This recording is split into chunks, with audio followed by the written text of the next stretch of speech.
Première lecture, livre de l'Ecclésiastique chapitre 35 1 à 15. C'est présenter de multiples offrandes que d'observer la loi. C'est offrir un sacrifice de paix que s'attacher au commandement. C'est apporter une offrande de fleurs de farine que se montrer reconnaissant. C'est présenter un sacrifice de louange que faire l'aumône. On obtient la bienveillance du Seigneur en se détournant du mal, on offre un sacrifice d'expiation en se détournant de l'injustice. Ne te présente pas devant le Seigneur les mains vides. Accomplis tout cela car tel est son commandement. L'offrande de l'homme juste est comme la graisse des sacrifices sur l'autel, son agréable odeur s'élève devant le Très-Haut. Le sacrifice de l'homme juste est agréé par Dieu qui en gardera mémoire. Rends gloire au Seigneur sans être regardant, ne retranche rien des prémices de ta récolte. Chaque fois que tu fais un don, montre un visage joyeux, consacre de bon cœur à Dieu le 10e de ce que tu gagnes. Donne au Très-Haut selon ce qu'il te donne, et, sans être regardant, selon tes ressources. Car le Seigneur est celui qui paye de retour, il te rendra cette fois plus que tu n'as donné. N'essaie pas de l'influencer par des présents, il ne les acceptera pas. Ne mets pas ta confiance dans un sacrifice injuste. Car le Seigneur est un juge qui se montre impartial envers les personnes.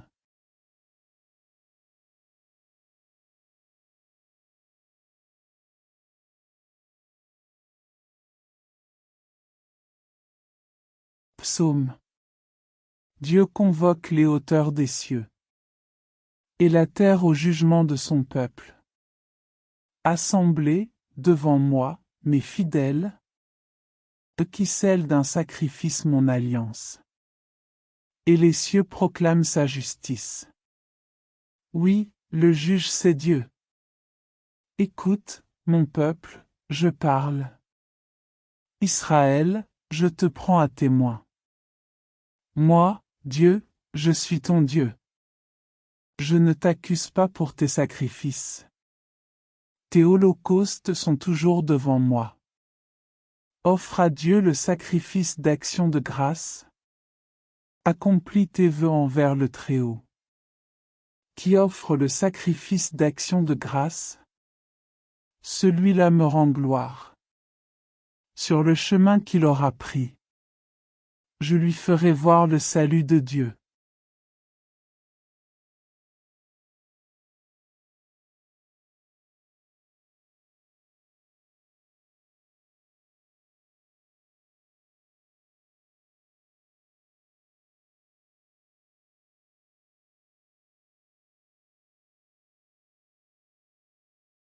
Voici que nous avons tout quitté pour te suivre. Jésus déclara, Amen, je vous le dis, nul n'aura quitté, à cause de moi et de l'Évangile, une maison, des frères, des sœurs, une mère, un père, des enfants ou une terre.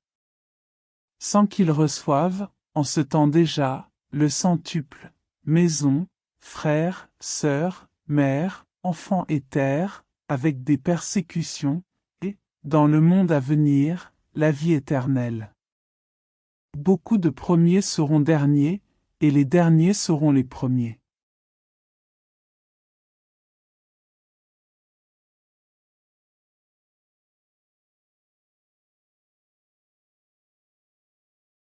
Commentaire, en ce temps déjà, le centuple est dans le monde à venir, la vie éternelle. Par Léon XIII, pape de 1878 à 1903. Dans Encyclique Rerum Novarum, numéro 21, 15 mai 1891. Ces doctrines sociales de l'Église pourraient diminuer la distance que l'orgueil se plaît à maintenir entre riches et pauvres, mais la simple amitié c'est encore trop peu, si l'on obéit aux préceptes du christianisme, c'est dans l'amour fraternel que s'opérera l'union. De part et d'autre, On saura et l'on comprendra que les hommes sont tous absolument issus de Dieu, leur Père commun, que Dieu est leur unique et commune fin, et que lui seul est capable de communiquer aux anges et aux hommes une félicité parfaite et absolue, que tous ils ont été également rachetés par Jésus-Christ et rétablis par lui dans leur dignité d'enfants de Dieu, et qu'ainsi un véritable lien de fraternité les unit, soit entre eux, soit au Christ leur Seigneur qui est le premier-né. Parmi un grand nombre de frères. Ils sauront enfin que tous les biens de la nature, tous les trésors de la grâce appartiennent en commun et indistinctement à tout le genre humain, et qu'il n'y a que les indignes qui soient déshérités des biens célestes. Si vous êtes fils, vous êtes aussi héritiers, héritiers de Dieu, cohéritiers de Jésus-Christ.